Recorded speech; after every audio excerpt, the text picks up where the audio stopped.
नमस्कार दोस्तों, welcome to Rajasthan civil services test series. Art and culture के कुछ क्वेश्चन देखते हैं। गणेश सभ्यता किस काल से संबंधित है?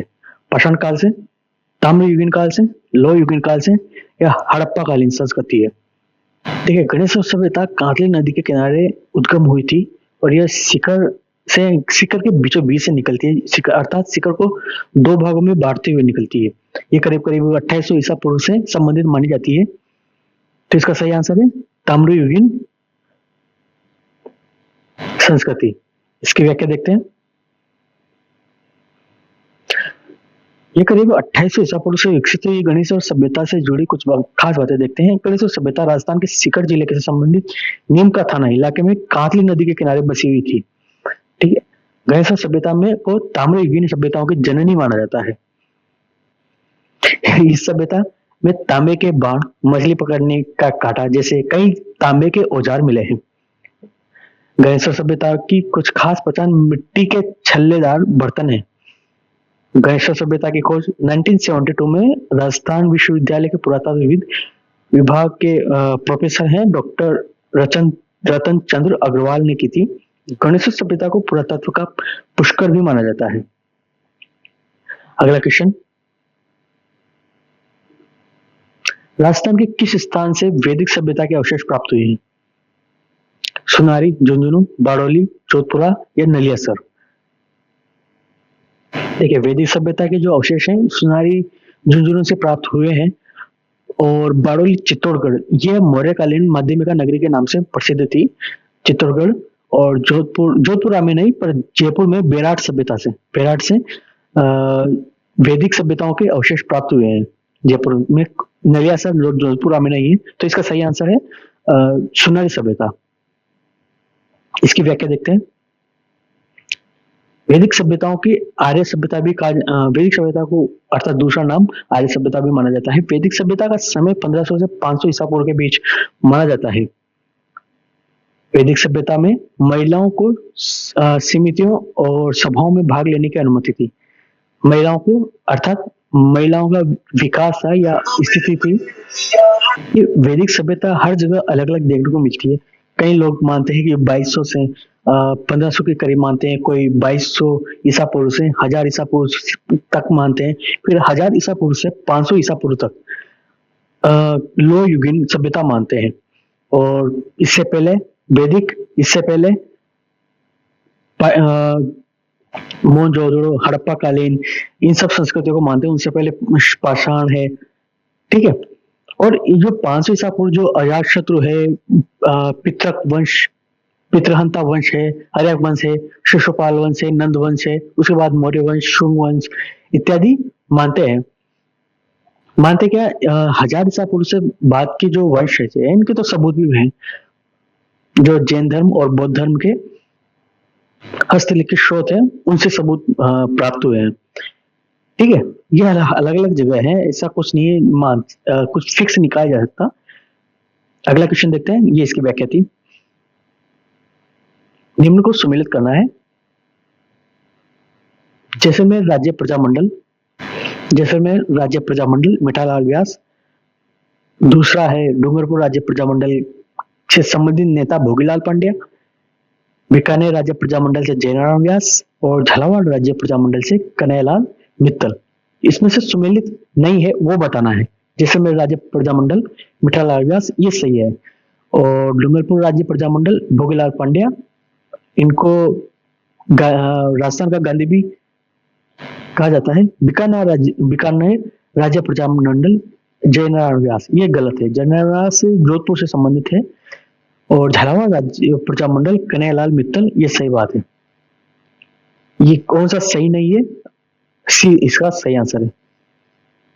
इसकी व्याख्या देखते हैं। ये प्रजामंडल से संबंधित आपको चीजें याद रखने में आसानी रहेगी। इससे प्री और मेंस दोनों की आधार इससे तैयार होगा। अगला क्वेश्चन देखिए, बीकानेर राज्य प्रजामंडल के कुछ नेताओं मगाराम वैद्य बीकानेर प्रजामंडल से संस्थापक और पहले अध्यक्ष थे।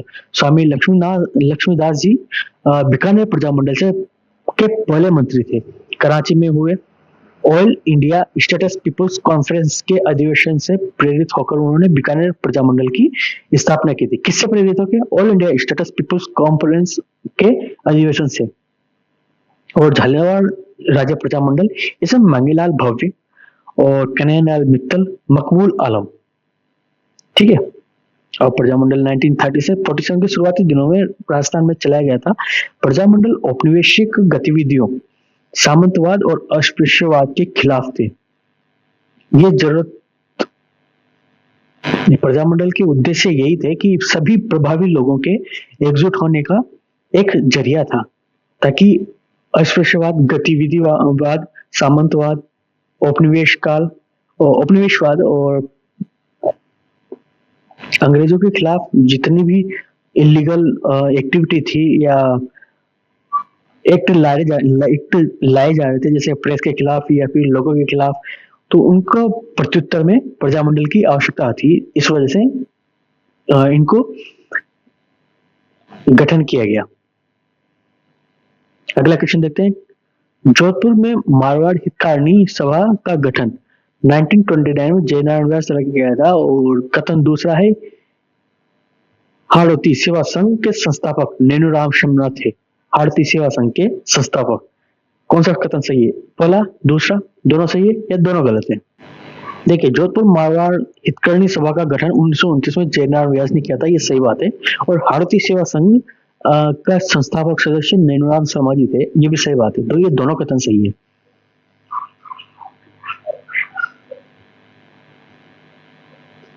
ये व्याख्या पढ़िएगा, आपको और भी चीजें मिलेगी, अच्छी अच्छी चीजें मिलेगी इनमें।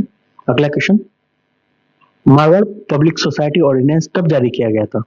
1929, 1925, 1936 या 1934? देखिए, इसका सही आंसर है 1934 में पब्लिक सोसाइटी ऑर्डिनेंस जारी किया गया था। मारवाड़ पब्लिक ऑर्डिनेंस 1934 में जारी किया गया था और यह प्रजामंडल के खिलाफ लाया गया था। मारवाड़ प्रजामंडल के खिलाफ लाया गया था, जिसका उद्देश्य राजस्थान में स्वतंत्रता आंदोलन को दबाना था। ये शासक द्वारा लाया गया था। इसीलिए अधिक से अधिक जो प्रभावी नेता व्यक्तित्व रखते थे वो अजमेर में जाके शिफ्ट हो जाते थे, ताकि उन्हें प्रत्युत्तर या उनको दबाया ना जा सके। और शासक जो होते थे वो एकजुटता या शासक की इच्छानुसार कार्य होता था, जबकि अंग्रेज जो थे वो प्रशासन के अनुसार अर्थात नीतियों के अनुसार कार्य करते थे, न कि इच्छानुसार। इसलिए लोकतंत्र आवश्यक है। मारवाड़ प्रजातंत्र यह एक राजनीतिक संगठन था जिसका उद्देश्य मारवाड़ राज्य में लोकतंत्र की स्थापना करना था। ठीक है, लोकतंत्र। अगला क्वेश्चन देखते हैं। इसको पढ़ेगा, आपको अच्छी अच्छी जानकारी मिलेगी। किस प्रजामंडल के तहत कृष्णा दिवस मनाया जाता है? मारवाड़, हाड़ौती या बीकानेर या मारवाड़? देखिए, ये मारवाड़ आंदोलन से संबंधित है। और जोधपुर रियासत में मारवाड़ प्रजामंडल में साल 1936 में कृष्ण दिवस का मनाया गया था। जयनारायण व्यास ने इस प्रजामंडल की स्थापना की थी और भंवरलाल सराफा इसके अध्यक्ष थे। भंवरलाल सराफा अर्थात सुनार थे वो। मारवाड़ को जोधपुर क्षेत्र भी कहा जाता है। वो खैर ऑब्वियस सी बात है, ये उत्तरी पश्चिमी भारत में दक्षिण पश्चिमी राजस्थान तक के एक क्षेत्र था। अगला क्वेश्चन देखते हैं। मेवाड़ प्रजामंडल में किस महिला की महत्वपूर्ण भूमिका थी? नारायणी देवी वर्मा, किशोरी देवी, कालीबाई या लक्ष्मी वर्मा? देखिए, एक सही है, बी, सी या डी? देखिए, इसका सही आंसर है नारायण देवी वर्मा। मेवाड़ प्रजामंडल में नारायण देवी वर्मा की अहम भूमिका थी। वे स्वतंत्र सेनानी थी। उन्होंने महिला शिक्षा को बढ़ावा देने के लिए कई काम किए। वे गांधीवादी आदर्शों के प्रति प्रतिबद्ध थी। आदिवासी कल्याण और दलितों के लिए भी काम करती थी। नारायण देवी वर्मा से जुड़ी कुछ खास बातें देखते हैं। वे मेवाड़ राज्य की महिला थी, अर्थात उनका जन्म स्थान मेवाड़ ही था। वे स्वतंत्रता सेनानी माणिक्यलाल वर्मा की पत्नी थी। ठीक है, उन्होंने बिजोलिया आंदोलन में अहम भूमिका निभाई थी। वे प्रजामंडल आंदोलन में काफी सक्रिय थी। 1970 से 76 तक राज्यसभा सीट के सदस्य रही। उनकी निधन 12 मार्च 1977 को हो गया था। अगला क्वेश्चन, कपिल मुनि का मंदिर कहां पर स्थित है? बाड़मेर, बीकानेर, जोधपुर या उदयपुर? देखिए ये बीकानेर से संबंधित है। वहां पर एक झील है, झील के किनारे इनका काफी भव्य मंदिर है, प्रभावशाली मंदिर है। ये बीकानेर से संबंधित है। तो इसकी व्याख्या दें। कपिल मुनि कई मंदिरों, कई जगहों पर है, परंतु कपिल मुनि का मंदिर राजस्थान के बीकानेर जिले में कोलायत में, यह मंदिर कपिल मुनि घाट पर स्थित है। ये कपिल मुनि की संगमरमर से की मूर्ति है। काफी प्रभावशाली मूर्ति देखने को मिलती है। कोलायत का नाम कपिलायतन है, जो कपिल ऋषि के नाम पर रखा गया था। अर्थात ये मंदिर कब बना था, कब नहीं बना था, इसके बारे में कोई प्रमुख रिकॉर्ड नहीं है। कपिल मुनि का आश्रम पश्चिम बंगाल के गंगा सागर में भी था, और आश्रम समुद्री तल से लगभग 450 मीटर की ऊंचाई पर स्थित है। समुद्र तल से, अर्थात बंगाल की खाड़ी से। कपिल मुनि का आश्रम गुजरात के अहमदाबाद 130 किलोमीटर दूर सिद्धपुर में भी था।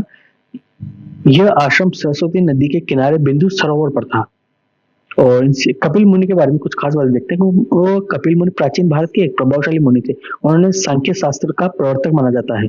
सांख्य शास्त्र का प्रवर्तक माना जाता है। कपिल मुनि को विष्णु का 5वां अवतार माना जाता है। अगला क्वेश्चन देखते हैं।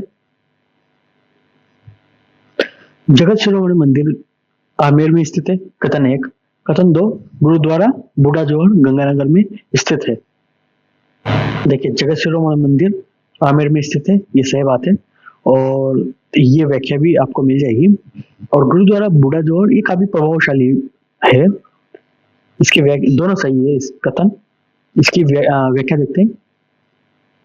इसका ऐतिहासिक रिकॉर्ड भी हमने डाला हुआ है व्याख्या में, इसको पढ़िएगा। टांकला सलावास राजस्थान में दरिया है जो निर्माण के लिए प्रसिद्ध है। अर्थात टांकला सलावास एक स्थान है राजस्थान में जो दरियों के निर्माण के लिए प्रसिद्ध है।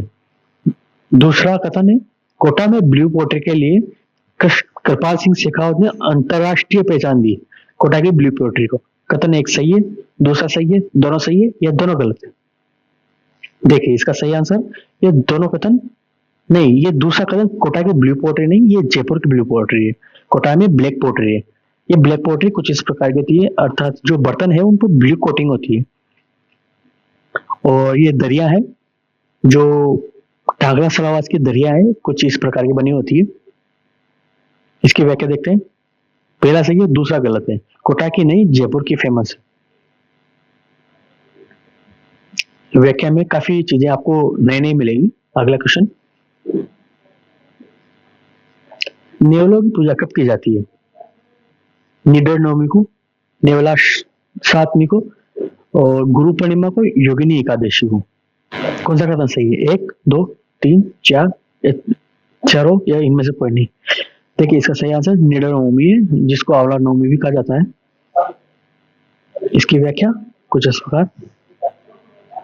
नेवलों की पूजा श्रावण कृष्ण पंचमी को, निडर नवमी को के दिन की जाती है। सांपों के हमले से बचने के लिए इस दिन की पूजा की जाती है। हम मान्यता है कि नेवलों ने इस एक किसान की पत्नी को सांप ने सपने में बताया कि अगर वह अपनी माताएं नेवलों की पूजा करे तो उनके बेटे की रक्षा होगी।